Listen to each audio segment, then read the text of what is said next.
E então, o Senhor teve misericórdia, o meu esposo veio até ali no parquinho onde eu estava com a minha filha, e ele falou, o que aconteceu?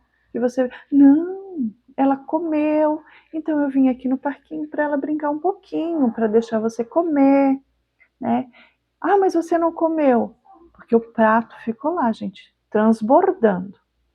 Eu disse, não, é muito quente, tá muito calor, nossa, eu nem tô com fome, eu nem sou muito fã de feijoada, mas eu tô com um pouquinho de dor de cabeça, eu tô cansada, tem que trocar bebê, eu queria ir para casa. Mas já, por favor, eu queria tanto ir para casa, quero dar um banho na nossa filha, fazer ela dormir, descansar na caminha dela.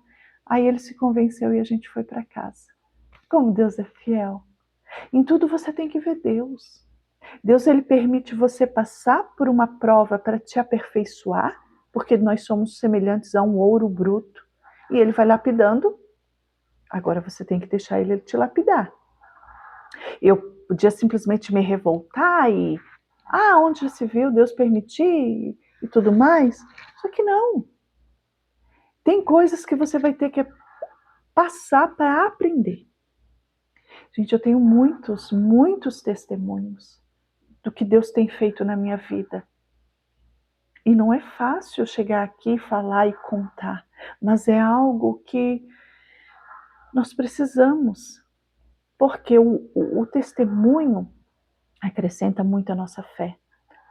Para mim que estou contando, revivendo todo esse período de caverna, porque na caverna que Deus te fortalece, quando Davi foi para a caverna, ele teve que aprender a lidar com as pessoas mais difíceis em questão de emocional, enfim, as pessoas que estavam ali na caverna com Davi eram as pessoas mais difíceis de lidar.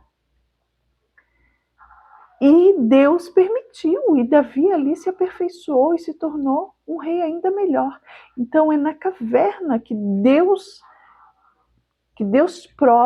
te prova, e você prova para você mesmo e você diz assim, é só Deus. Porque vai chegar uma hora, vai chegar um momento na sua vida, porque às vezes a gente acha que crê em Deus, né? Que a gente acredita em Deus e que está tudo bem.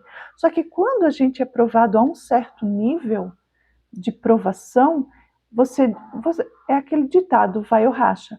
Ou você é, ou você não é. Ou você confia, ou você não confia. Ou você ali é lapidado para melhorar, ou você simplesmente desiste, que é o que infelizmente a gente vê acontecer. Muitas pessoas diante de uma prova, elas simplesmente não permanecem na presença de Deus.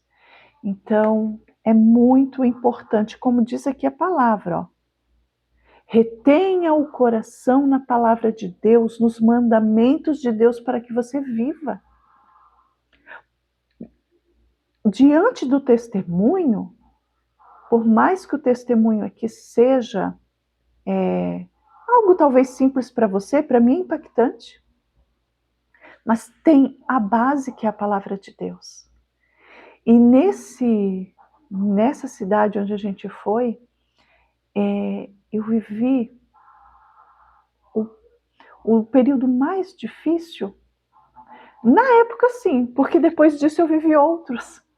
Mas foi a maior prova de que realmente em quem estava firmada a minha fé. Né? Se realmente a minha fé estava firmada na rocha, se realmente eu estava firmada com Cristo. Nessa cidade, diante de tudo isso, foi algo tão banal, sim. Essa é uma. E as outras? Que nessa cidade a gente perdeu o carro, a gente tinha ganho um carro de Jesus, Deus deu um carro para nós que a gente tinha a bebê, e simplesmente perdemos o carro. E nós tínhamos que fazer tudo a pé. Nessa cidade eu fui traída de todas as formas possíveis. Cabe aí você imaginar de que formas são essas. Mas eu fui também muito agraciada nessa cidade. Porque não é só testemunhos ruins, não. São testemunhos bons também. Quer ver um? Eu gosto de falar isso porque Deus, quando te usa, impacta as pessoas. É isso que nós precisamos. Fazer a diferença, fazer o bem, não importa quem.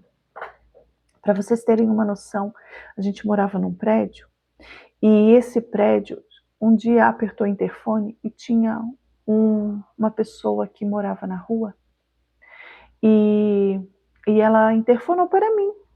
E eu disse, oi, pois não. Ah, você tem um prato de comida para me dar? Eu estou com muita fome. Eu disse, nossa, que bom que você veio hoje. Porque hoje eu caprichei no almoço. Gente, eu conto isso porque é tão maravilhoso. Eu sinto uma alegria tão grande em contar isso. E eu me alegrava muito de fazer isso. E eu disse assim, nossa, hoje, peraí que eu já vou te levar. E eu tinha feito naquele dia maionese, macarrão, arroz, carne de panela, farofa. E eu fiz suco de laranja. Eu fiz um prato bem bonito, caprichado, levei para ele e eu disse só um pouquinho que eu vou terminar de fazer o suco e eu já te trago um copo de suco de laranja. Você gosta? Sim. Eu disse, ai, que bom que você interfonou, porque nem sempre eu consigo caprichar no almoço. Porque eu tinha bebê, né, gente? Então é difícil a gente conciliar. E ele disse, nossa, eu interfonei para várias pessoas, ninguém quis me dar nada. Você foi a única que me atendeu. E eu disse, ai, que bom, é que era para ser eu. Mas, gente, eu fazia aquilo com tanto amor. Por isso que eu digo, as bênçãos do Senhor, ela enriquece, não acrescentam dores. Faça, nem que seja o teu pouquinho, mas faça o seu melhor. E aí a síndica do prédio veio me chamar a atenção, que eu não podia fazer aquilo, porque senão daqui a pouco todos achariam ali que era uma caridade, e ela brigou comigo, e eu poderia até levar uma advertência, porque eu não poderia fazer aquilo. E tinha uma abençoada moradora ali lá do terceiro andar, que se incomodou muito com a minha atitude, e disse que isso era abominável o que eu fiz, porque eu estava criando conflito, porque ali era um prédio, ali moravam pessoas trabalhadoras, ela era a esposa de um engenheiro, e achava que ela tinha, né, a Coca-Cola do deserto, e me criticou muito. E aí eu disse, não, mas eu jamais vou deixar alguém me pedir algo e eu não dar, nem que eu tenha um pacotinho de bolacha. Ela disse, ai, mas não faça mais isso, não faça mais, senão você vai ter problema. E eu disse, não importa, eu vou fazer, eu pago meu aluguel. E o que é? Enfim, gente, ele comeu, agradeceu e foi embora. E eu fiquei tão feliz com aquilo que eu disse, Senhor, uma alma, Senhor, vale mais que o mundo inteiro, a tua palavra fala. E por que as pessoas desprezam? Sabe? E eu disse, meu Deus, aquilo alegrou tanto o meu dia, gente, que todos os problemas simplesmente foram embora. Eu não dei importância para tudo aquilo que poderia me ocorrer de negativo, porque o bem já tinha sido feito. Algo bom o Senhor preparou naquele dia para mim. Eu não sei se você sente a mesma alegria, mas eu digo para vocês, não há melhor coisa nesse mundo do que você poder fazer o bem, principalmente para as pessoas que mais necessitam de uma palavra, de elas saberem que Deus olha para elas, porque Deus olha. É o ser humano que não permite Deus fazer mais, porque o povo endureceu o coração. As pessoas estão duras de coração. Mas claro, faça isso com o Espírito Santo. Não vá fazer de qualquer maneira. Peça orientação para o Espírito Santo te dar o discernimento. Tá? Faça isso com prudência.